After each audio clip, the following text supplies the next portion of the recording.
for not being comfortable with my husband being friends with his female coworker. His coworker, female 24, will call her Debbie. Started working with my husband, male 35, we'll call him Charlie, 2 years ago. Last September, I met her for the first time at a wedding of 2 of their coworkers. She sat behind us. The girl getting married doesn't like my husband, but he's on the same shift and the whole shift was invited to the wedding. The girl getting married had called Charlie a snake to Debbie in a casual conversation. They're not friends and Charlie is generally a good person, in my opinion, so that's not a red flag to me. Debbie told Charlie about this, so at this point it's a running inside joke that I was privy to. Charlie texts Debbie, snake, and Debbie mouths, stop, all flirty. I did think it was flirty, but thought that it just may be her personality. Fast forward to the shift Christmas party last year. We've been hosting shift Christmas parties at our house for 2 years. The whole shift was there, but Debbie brings her twin sister as her +1. One thing about her job is that it's a male-dominated field, but I'm friends with a few of the coworkers' wives. So during the party, all the women were hanging out, except Debbie and her twin sister. She was hanging out with the guys. I assumed it was because she didn't really know most of the women. No big deal. But the next day, she sends Charlie a couple of photos that she snapped of him without his knowledge. The photos were accompanied by a text that said, "Why did I take these? LOL." He showed me this and his response, which was pretty PG, but I did remark something along the lines of,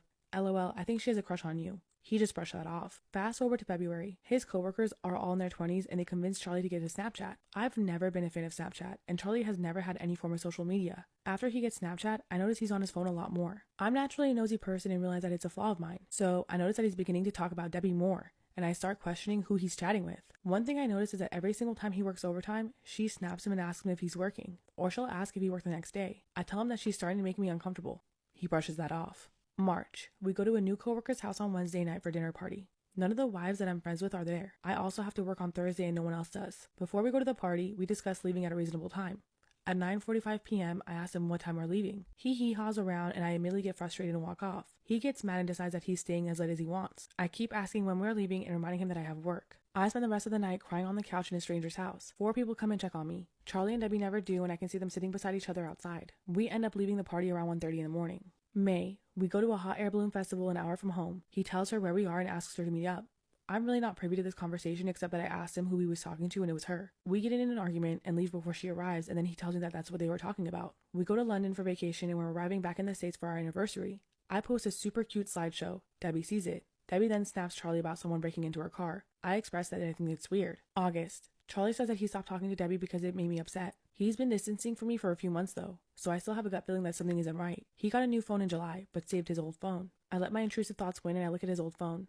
Charlie and Debbie talked on the phone for 45 minutes while I was at work and they were both off work. I log into Charlie's TikTok account. He sent her a video from Barstool Sports of a girl telling the guy, "I have a crush on you," and the guy reacting really good to it. 2 days before he sent that video, Debbie reposts one saying, "When you're trying to go to sleep, all you can think about is wanting him in your bed." 2 days after he sent her the crush video, she reposts a video that says, "The most confusing place you can be is knowing you have a connection with someone but you're not officially together, but you're more than friends." I confront him and I tell him that this is an inappropriate relationship. After I confront him, she deletes her videos. He claims that he didn't talk to her about it and still maintains that they stopped talking. Now last week, I decided to check his Snapchat and his old phone because I'm still having a gut feeling. They've been #1 BFFs on Snapchat for at least 2 weeks. They talk every single day.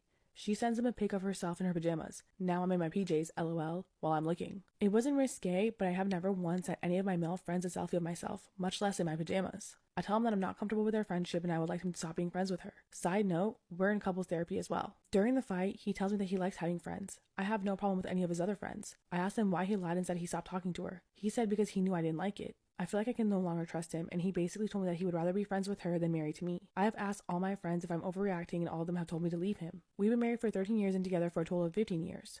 I received an ultimatum in July from my fiance that if I didn't lose 4 kilograms, 8.8 pounds, by my birthday yesterday, the wedding at the end of the year is off, and demanded to know what my starting weight was. Oh my God. Oh. I was really distressed / sad by this time of the request, and I couldn't even engage with him for a week.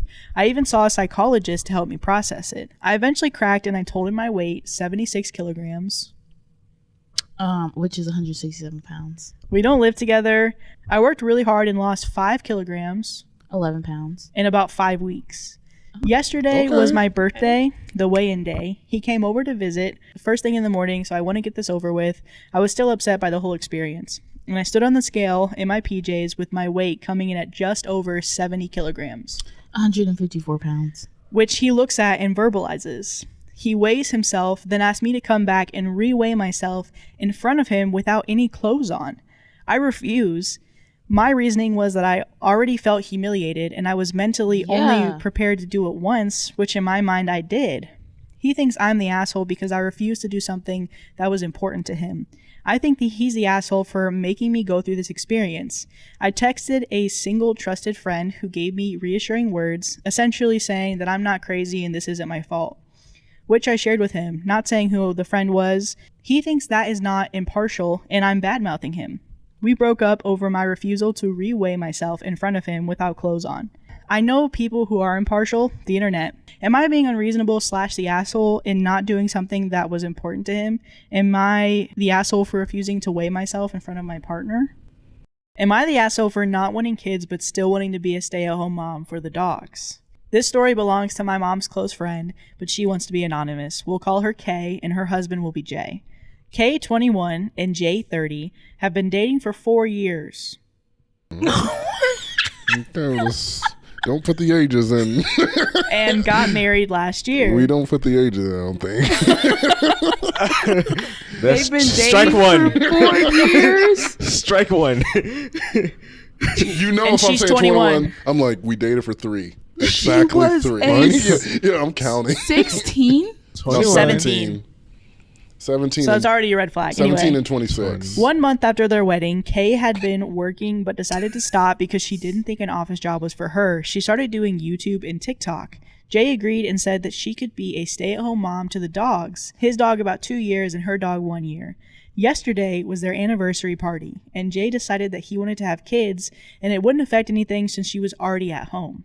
Kay said that they had just started their marriage and would rather take care of the dogs and wait until she was sure that she wanted kids because, you know, she's 21 years old. She's 21. He took it as, I'm sure she doesn't want kids, and threatened to divorce her because there's, in parentheses, there's many girls who will be willing to let him put his cock in her What? and 9 months later have a kid. And then he stormed out. When Kay was 15, she raised her then 1-year-old sister basically on her own, and she loved the thought of having kids but not raising them. Raising the dogs was also a bit much for her. They could not afford a nanny / babysitter, plus the cost of a third human in the house. She's more willing to raise the dogs than have children until they're both ready. She texted him this and he replied, "It's just 2 dogs and we'll need 5 kids. Stop being a jerk and push them out and feed them and 5 dress them and kids? entertain them. It's easy." Now Kay's confused as she's the asshole for this. Am I the asshole for refusing to let my cousin into my house after he stole $2,000 worth of games from me when he was a teenager? 10 years ago, I let my cousin into my house when he was 16. A decade? Every one of my video games he handled that day was missing the next day. He took the discs from the cases, and who knows what happened to the discs after that. Some of the games were rare and out of print. As soon as my mother found out, I told his father and my uncle about this. She called my uncle up and told him that because I was diagnosed with Asperger's, I did not really know my cousin stole the games from me. My cousin got away with stealing from me because of that. My mother later admitted that she knew that she lied to my uncle because she was worried that my cousin being grounded all summer would be bad for his mental health. Now I have a house and I refuse to let this cousin into it until he apologizes for stealing from me. My family is telling me that I'm being childish because he was a child when he stole from me, but I think he learned it was safe to steal from me thanks to my mom's intervention. How should I handle this? Am I the asshole for stealing from my coworker and teacher, you say? Teach happens to be in the first line. Oh. So, I teach elementary PE, and one common thing to happen to gym teachers is people taking our equipment without asking. Most teachers at my school are not bad about taking things, but one teacher is awful at taking my equipment for her class's recess or other reasons. One morning, I did not have the equipment that I needed for my lessons plan on the day my principal was observing me. Big deal for non-teachers. I went straight to the teacher and admittedly, not so nicely, demanded that I get all of my equipment back as it's my teaching supplies and she cannot take them whenever she wants. When I brought them back, I realized that several pieces were broke and could not be used for my observation. I explained this to the principal, and luckily they gave me some grace.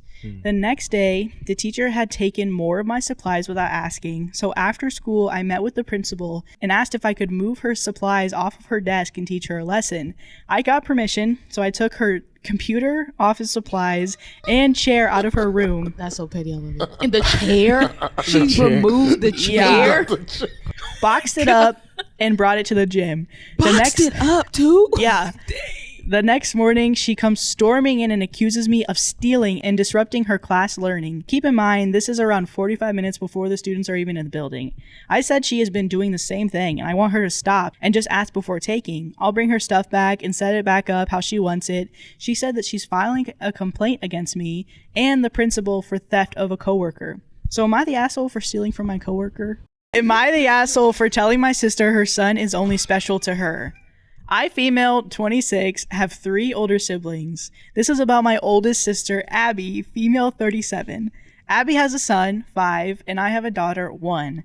Abby dealt with years of fertility issues and has probably 10 plus miscarriages. Oh. Then she had her son, of course, and he was Abby's miracle rainbow baby. We were so happy for her. But then it leads to Abby spoiling her son and letting him get away with everything because he's a miracle and he's special. Everyone has always bit their tongue when it comes to her son because of that. On Saturday, I had my daughter's first birthday party. It was mostly family and a few of my close friends were invited. I invited Abby and her son because everyone else in our family was invited, so I felt bad for excluding her. We had different activities for the kids to do. Abby's son didn't like any of them. He was upset none of the presents were for him, and he didn't want to eat any of the food we had. He then decided to try and push the cake off the table because apparently he was mad the cake wasn't his. I got super upset at Abby for allowing her son to act this way. She went on to say her son is special. I said her son is only special to her, which is understandable, but to everyone else, he's a spoiled brat, which shouldn't be overlooked because he's your special miracle baby. Abby called me a bitch and left crying. A few family members have since called me an asshole because I've never dealt with a miscarriage, so I didn't understand how painful it was for Abby to deal with years of that before her son. It's not that I don't realize her son is special to her, but it doesn't give the excuse for Abby to allow him to act like a spoiled brat. Am I the asshole? Am I the asshole because I don't emotionally support my wife's obsession with Taylor Swift? My wife is fully obsessed with Taylor Swift. For the last year plus, that's all that she listens to. Every Taylor Swift album on one continuous loop when she's working out what did or I even say? just walking around the house doing stuff. Oh no. Spent $2,000 to go see her recently at the Eras Tour. She's far gone. Probably spent another $200 on merch. She filmed the show on her phone and will regularly put it on the TV and just watch for hours. Okay. This is insanity. We'll also watch the live streams of her performances on TikTok or whatever streaming platform those are on, and is now going to see the concert movie. I mean, it's been nonstop Taylor Swift in our house for a very long time now. She continually refers to the live concert as the best experience of my life. She says Taylor Swift. She ain't see the Beyonce thing. She ain't see the Beyonce documentary. She says Taylor Swift is a lifestyle. Well, people do be treating it like that. I personally don't really get it. I've never been obsessed with anything to that point. I love soccer and would love to watch Messi play, but I can't bring myself to spend $900 for a ticket to his upcoming match. It's just too much. I'm also really passionate about the things my wife has no interest in, but I'm also not looking for her emotional support with those. These are just things that are important to me and will remain important to me regardless. I for sure make comments to my wife implying this whole Taylor Swift thing is getting out of hand. I also was not super stoked that she was spending that much on a ticket to go see one concert, but ultimately it's what she really wanted and we had the money, so I said yes. Recently, she blew up on me about how I don't support her as much as she thinks that I should with her Taylor Swift lifestyle. What? She cites comments I make implying that it's a cult, and the only one winning here is Taylor Swift raking in the dough, and maybe it's time to focus on other things. She wants me to stop making comments like that and stop rolling my eyes and be supportive of her and her interests, but from my perspective, it's really taking over her life, and that just can't be healthy to obsess over something like that. People need balance. I also thought one of the benefits of marriage was to have someone to tell you this kind of stuff, and it shouldn't be an argument. So am I the asshole? If so, what can I do about the situation to make things right?